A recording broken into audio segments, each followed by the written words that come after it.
चलिए, अब मैं आपको ये देखिए, मैंने सर्किट को इधर सेट कर दिया है और जैसे जैसे हमारी किताब में दिया हुआ है वैसे वैसे हम सर्किट का करेंगे। यहाँ देखिए, बैटरी का जो पॉजिटिव टर्मिनल है वो की में जा रहा है। यहाँ से बैटरी का पॉजिटिव टर्मिनल मैंने की में डाल दिया। की का दूसरा एंड आप देखेंगे जा रहा है ए मीटर के पॉजिटिव में, तो की का दूसरा एंड मेरा जा रहा है ए मीटर के पॉजिटिव में। फिर ए मीटर से नेगेटिव जो जा रहा है वो वोल्ट मीटर के पॉजिटिव में जा रहा है। ए मीटर का ये नेगेटिव जा रहा है वोल्ट मीटर के ये पॉजिटिव टर्मिनल में। और इसी वोल्ट मीटर के क्रॉस मैंने आपको बताया था ये छोटी वायर, जो पतली सी वायर है, ये भी लगाते हैं जिसका रेजिस्टेंस हमने निकाला है। फिर वोल्ट मीटर का जो नेगेटिव टर्मिनल से हमारा जा रहा है रियोस्टेट में। रियोस्टेट को एक हमने ऊपर से ज्वाइन करना है और एक नीचे से, और ये नीचे वाला नेगेटिव में जा रहा है। तो ये जैसे हमारा एग्जैक्टली जो हमारा यहाँ दिया हुआ है वही हमने इसकी एक सर्किट बना लिया है। अब देखिए क्या करेंगे, जब मैंने मेंस को ऑन किया तो ये मेरी लाइट जल गई और इसमें आप देखेंगे कि इस रियोस्टेट को मैं हिलाऊंगी। ज़रा इसको हिलाना सर, उधर लेके जाना धीरे धीरे। अब आप देखिए जैसे वो रियोस्टेट को हिलाया जा रहा है, देखिए रियोस्टेट को पीछे लेके जाया जा रहा है, पीछे लेके जाओ, ये पीछे लेके जा रहे हैं। वैसे वैसे हमारी वोल्ट मीटर की रीडिंग और लेके जाओ, ये देखो, ले जाओ सर, ले जाओ पूरा ले जाओ। ये वोल्ट मीटर की रीडिंग हमारी चेंज होती जा रही है।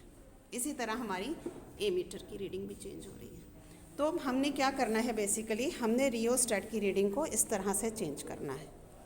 पकड़ो,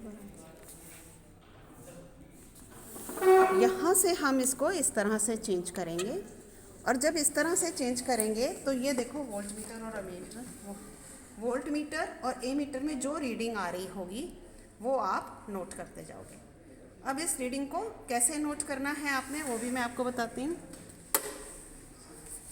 ये देखिए, चाहे आप वोल्ट मीटर देखो चाहे ए मीटर देखो, 0 से 1 के बीच में आपकी 10 रीडिंग्स हैं, 1 2 3 4 5 10 रीडिंग्स। यहाँ पर आप देखोगे 0 से ए मीटर के बीच में, 0 से 1 के बीच में 20 रीडिंग्स हैं। तो वोल्ट मीटर में 20 रीडिंग्स हैं और ए मीटर में 20 रीडिंग्स हैं और वोल्ट मीटर में 10 रीडिंग्स हैं। तो हमारा हम पहले लीस्ट काउंट निकालेंगे।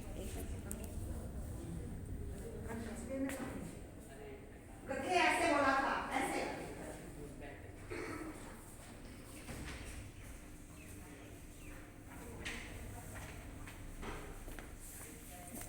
यहाँ पर।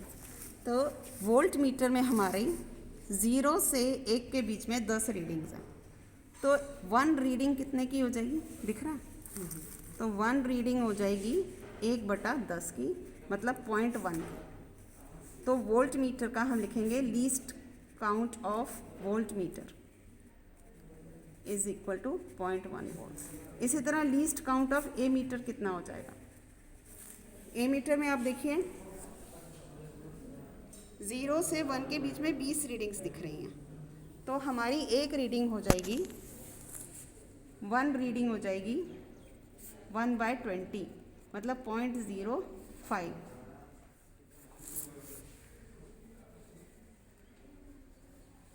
तो 0.05 की 1 रीडिंग हो जाएगी। तो ये हो जाएगा least count of ammeter हो जाएगा 0.05 एम्पियर। तो ये least count of voltmeter है, ये least count of ammeter है। अब हम V और I का एक टेबल बना लेंगे।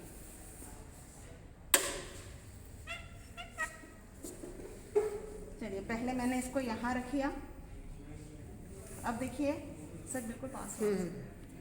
ये देखो, यहाँ पर मेरे पास जो नीडल आ रही है वो सेकंड रीडिंग पे आ रही है, सेकंड पे। तो इसका मतलब कि अगर मुझे वोल्ट मीटर का पढ़ना है तो सेकंड पे अगर आ रहा है तो इसकी रीडिंग हो जाएगी 2 × 0.1, तो मतलब 0.2 वोल्ट्स। तो ये हो जाएगा यहाँ पर 0.2। आप ये देखिए, ये फर्स्ट है 0.1, 0.2, 0.3, 0.4, 0.5, तो ये रीडिंग हो जाएगी 0.2।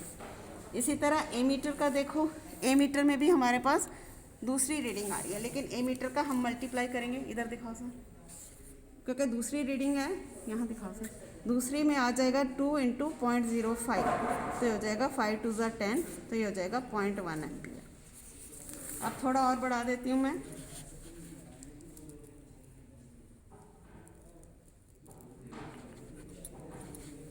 समझ लीजिए मैंने इधर कर दिया, यहाँ देखो सर, यहाँ दिखाओ। अब ये देखो, ये 5वें पे है, तो ये आपका हो जाएगा, यहाँ पर हम लिखेंगे कितने वोल्ट्स हो गया, वोल्टेज में हमने 0.1 से मल्टीप्लाई करना है, तो हो जाएगा 0.5 वोल्ट। और एमीटर अगर हम देखें, यहाँ देखिए ये कितना आ रहा है, 5th, 5वीं रीडिंग है, लेकिन इसको हमने मल्टीप्लाई करना है 0.05 से, तो 5 को मल्टीप्लाई करेंगे 0.05 से, हो जाएगा 0.25, तो हो जाएगा 0.25 एम्पियर्स। इसी तरह आगे बढ़ाएंगे,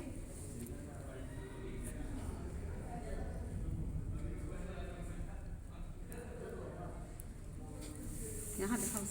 अब देखो आगे बढ़ा के, यहाँ पर मेरे पास आ गया 1 वोल्ट, इधर दिखाओ 1 वोल्ट, और यहाँ एमीटर में देखिए यहाँ पर आ रहा है 0 से 1 के बीच में ये 0.5 है, तो ये आ जाएगा 0.5 एम्पियर। इसी तरह आपने इसको चेंज कर करके अगली रीडिंग अगर मैं और चेंज करूं, तो यहाँ देखिए ये रीडिंग कितनी आ गई, 1.1, 1.2, 1.3, तो ये आ गई 1.3 वोल्ट। इसको पढ़ेंगे तो ये आ जाएगी 0.25, 0.5, 0.6, तो ये आ जाएगी 0.6 एम्पियर्स। तो इस तरह V और I आप बनाओगे और इसके बाद एक ग्राफ बना दोगे, V यहाँ I यहाँ, इसको ग्राफ को लोगे, यहाँ पर आ जाएगा 0.1, 0.2, 0.3, 0.4, 0.5, और इसी तरह ये भी आ जाएगा इसी तरह से 0.1, 0.2, 0.3, तो जब ग्राफ बनाओगे आपने कम से कम 6 to 7 रीडिंग्स इसकी लेनी है, और इस तरह ग्राफ आपका एक स्ट्रेट लाइन आएगी। तो ये आपने करना है जब आप आओगे यहाँ।